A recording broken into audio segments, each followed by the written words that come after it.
ಮಾರ್ತಾಂಡವರ್ಮನು ಡಚ್ಚರ ವಿರುದ್ಧ ಹೋರಾಡಿದ ಕ್ರಮಗಳು. ಮಾರ್ತಾಂಡವರ್ಮನು ವಯನಾಡ್ ಸಂಸ್ಥಾನವನ್ನು ಆಳುತ್ತಿದ್ದನು. ಪರಕೀಯ ಡಚ್ಚರಿಂದ ತನ್ನ ಸಂಸ್ಥಾನವನ್ನು ರಕ್ಷಿಸಿದನು. ತನ್ನ ರಾಜಧಾನಿಯನ್ನು ಪದ್ಮನಾಭಪುರದಿಂದ ತಿರುವನಂತಪುರಕ್ಕೆ ಸ್ಥಳಾಂತರಿಸಿದನು. ಡಚ್ ಕೂಟವನ್ನು ಸೋಲಿಸಿ ನೆಡುಮಂಗಲ ಮತ್ತು ಕೊಟಾರ್ಕರ್ ವ್ಯಾಪಾರ ಕೇಂದ್ರಗಳನ್ನು ವಶಪಡಿಸಿಕೊಂಡನು. ಡಚ್ ಸೈನ್ಯವನ್ನು ಸೋಲಿಸಿ ನಷ್ಟ ಅನುಭವಿಸುವಂತೆ ಮಾಡಿದನು. ಇವನ ಅವಧಿಯಲ್ಲಿ ಕೊಚ್ಚಿ ವಿಶ್ವದ ಸಾಂಬಾರ ಪದಾರ್ಥಗಳಲ್ಲಿ ಕೇಂದ್ರವಾಗಿತ್ತು. ಪ್ಲಾಸಿ ಕದನಕ್ಕೆ ಕಾರಣಗಳು ಮತ್ತು ಪರಿಣಾಮಗಳು. ಈ ಪ್ರಶ್ನೆಗೆ ಉತ್ತರ. ಕಾರಣಗಳು: ದಸ್ತಕಗಳ ದುರುಪಯೋಗ, ಅನುಮತಿಯಿಲ್ಲದ ಕೋಟೆಗೆ ದುರಸ್ತಿ, ಕಪ್ಪು ಕೋಣೆಯ ದುರಂತ. ಪರಿಣಾಮಗಳು: ಸಿರಾಜ್ ಉದ್ ದೌಲನು ಸೋತನು. ಮೀರ್ ಜಾಫರ್ ಬಂಗಾಳದ ನವಾಬನಾದನು. ಭಾರತೀಯರ ಅನೈಕ್ಯತೆ ಮತ್ತು ಅಸಂಘಟನೆ ವ್ಯಾಪಾರದ ಅಲೋಭಿತನನ್ನು ಪ್ರದರ್ಶಿಸಿತು.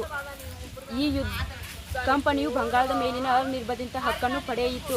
ಮೀರ್ ಜಾಫರನು ಕಂಪನಿಗೆ ಯುದ್ಧ ನಷ್ಟ ಪರಿಹಾರವಾಗಿ 17.7 ಕೋಟಿ ಹಣವನ್ನು ನೀಡಿದನು. ಬಕ್ಸಾರ್ ಕದನದ ಪರಿಣಾಮಗಳು. ಮೈತ್ರಿ ಸೈನ್ಯ ಬ್ರಿಟಿಷರ ವಿರುದ್ಧ ಸೋತಿತು. ಎರಡನೇ ಶಾ ಆಲಂ ಕಂಪನಿಗೆ ದಿವಾನಿ ಹಕ್ಕನ್ನು ನೀಡಿದನು. 26 ಲಕ್ಷ ರೂಪಾಯಿಗಳಿಗೆ ಬಂಗಾಳದ ಮೇಲಿನ ದಿವಾನಿ ಹಕ್ಕನ್ನು ಬಿಟ್ಟುಕೊಟ್ಟನು. ಸಿರಾಜ್ ಉದ್ ದೌಲನು ಯುದ್ಧ ಪರಿಹಾರ ನಷ್ಟವಾಗಿ 50 ಲಕ್ಷ ರೂಪಾಯಿಗಳನ್ನು ಕೊಟ್ಟನು. ಮೀರ್ ಜಾಫರ್ನ ಮಗನಿಗೆ ವಿಶ್ರಾಂತಿ ವೇತನ ನೀಡಿದರು. ಬಂಗಾಳದ ಆಡಳಿತವನ್ನು ಕಂಪನಿ ವಹಿಸಿಕೊಂಡಿತು. 1857ರ ದಂಗೆಯ ವಿಫಲತೆಗೆ ಕಾರಣಗಳು. ಸ್ವಹಿತಾಸಕ್ತಿ ಮತ್ತು ಹಕ್ಕಿಗಾಗಿ ನಡೆದ ದಂಗೆ. ಉತ್ತಮ ನಾಯಕತ್ವದ ಕೊರತೆ, ಸಂಘಟನೆಯ ಕೊರತೆ, ಮಾರ್ಗದರ್ಶನದ ಕೊರತೆ, ಶಿಸ್ತಿನ ಕೊರತೆ. ಇದು ಇಡೀ ಭಾರತವನ್ನು ವ್ಯಾಪಿಸಿರಲಿಲ್ಲ. ಶಸ್ತ್ರಾಸ್ತ್ರಗಳ ಕೊರತೆ. ಅನೇಕ ದೇಶೀಯ ರಾಜರಿಂದ ಬ್ರಿಟಿಷರಿಗೆ ಬೆಂಬಲ. ಸಂಘಟಿತ ಮತ್ತು ಅಸಂಘಟಿತ ಕೆಲಸಗಾರರ ನಡುವಿನ ವ್ಯತ್ಯಾಸಗಳು. ಸಂಘಟಿತ ಕೆಲಸಗಾರರಿಗೆ ಕಾನೂನಿನ ಭದ್ರತೆ ಇರುತ್ತದೆ. ಅಸಂಘಟಿತ ಕೆಲಸಗಾರರಿಗೆ ಕಾನೂನಿನ ಭದ್ರತೆ ಇರುವುದಿಲ್ಲ. ಸಂಘಟಿತ ಕೆಲಸಗಾರರಿಗೆ ನಿಗದಿತ ವೇತನ ಇರುತ್ತದೆ. ಈ ಅಸಂಘಟಿತ ಕೆಲಸಗಾರರಿಗೆ ನಿಗದಿತ ವೇತನ ಇರುವುದಿಲ್ಲ.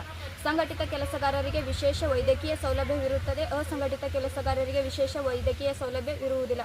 ಸಂಘಟಿತ ಕೆಲಸಗಾರರಿಗೆ ನಿಗದಿತ ವಿರಾಮ ವೇತನ, ನಿವೃತ್ತಿ ವೇತನ ಮುಂತಾದ ವೇತನಗಳು ಇರುತ್ತವೆ. ಅಸಂಘಟಿತ ಕೆಲಸಗಾರರಿಗೆ ನಿಗದಿತ ವೇತನ, ವಿರಾಮ ವೇತನ, ನಿವೃತ್ತಿ ವೇತನಗಳು ಇರುವುದಿಲ್ಲ.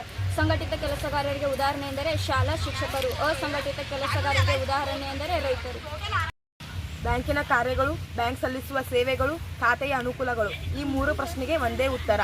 ಸಾಲ ಕೊಡುವುದು, ಠೇವಣಿ ಅಂಗೀಕಾರ, ಹಣದ ವರ್ಗಾವಣೆ, ಹುಂಡಿಯನ್ನು ಸೋರಿ ಮಾಡುವುದು, ಭದ್ರತಾ ಕಪಾಟು ಒದಗಿಸುವುದು, ಚೆಕ್ಕುಗಳ ಮೇಲೆ ಹಣ ವಸೂಲಿ, ವಿದೇಶಿ ವಿನಿಮಯ ನಿರ್ವಹಣೆ. ಡೆಬಿಟ್ ಕಾರ್ಡ್ ಮತ್ತು ಕ್ರೆಡಿಟ್ ಕಾರ್ಡ್ಗಳನ್ನು ನೀಡುವುದು.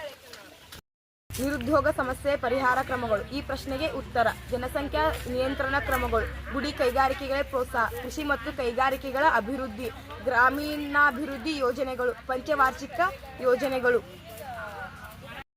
ವೃತ್ತಿಪರ ಶಿಕ್ಷಣಕ್ಕೆ ಪ್ರೋತ್ಸಾಹ.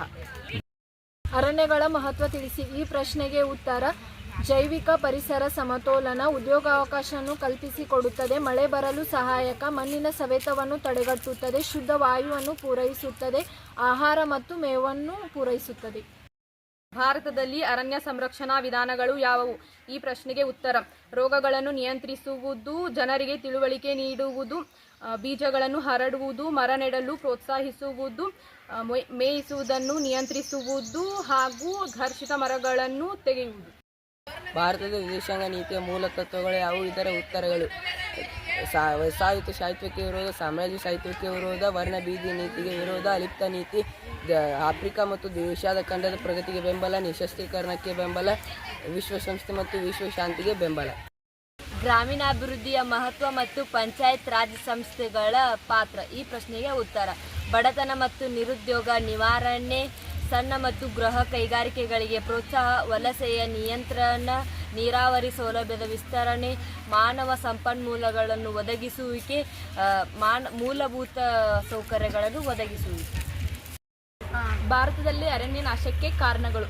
ಗಣಿಗಾರಿಕೆ, ಹೈನುಗಾರಿಕೆ, ವ್ಯವಸಾಯದ ವಿಸ್ತರಣೆ, ಕಾಡ್ಗಿಚ್ಚು, ರಸ್ತೆ ಮತ್ತು ರೈಲು ಮಾರ್ಗಗಳು, ನೀರಾವರಿ ಯೋಜನೆಗಳ ನಿರ್ಮಾಣ. ನೈಸರ್ಗಿಕ ವಿಕೋಪಗಳ ಪರಿಣಾಮಗಳು. ಇದಕ್ಕೆ ಆನ್ಸರ್.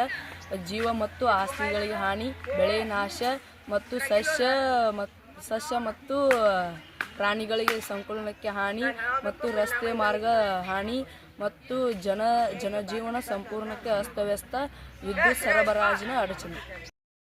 ಭಯೋತ್ಪಾದಕತೆಯ ನಿವಾರಣಾ ಕ್ರಮಗಳು ಯಾವುವು? ಈ ಪ್ರಶ್ನೆಗೆ ಉತ್ತರವೇನೆಂದರೆ ಇಂಟೆಲಿಜೆನ್ಸಿ ಬ್ಯೂರೋ ಸ್ಥಾಪನೆ, ರಕ್ಷಣಾ ಪಡೆಗಳ ಬಳಕೆ, ವಿಶೇಷ ಪರಿಣಿತ ಪಡೆಗಳ ರಚನೆ, ಹಣಕಾಸು ಗುಪ್ತಚರ ಘಟಕ ಸ್ಥಾಪನೆ, ಗುಪ್ತಚರ ವ್ಯವಸ್ಥೆಯ ಬಲವರ್ಧನೆ, ರಾಷ್ಟ್ರೀಯ ತನಿಖಾ ದಳ ಸ್ಥಾಪನೆ.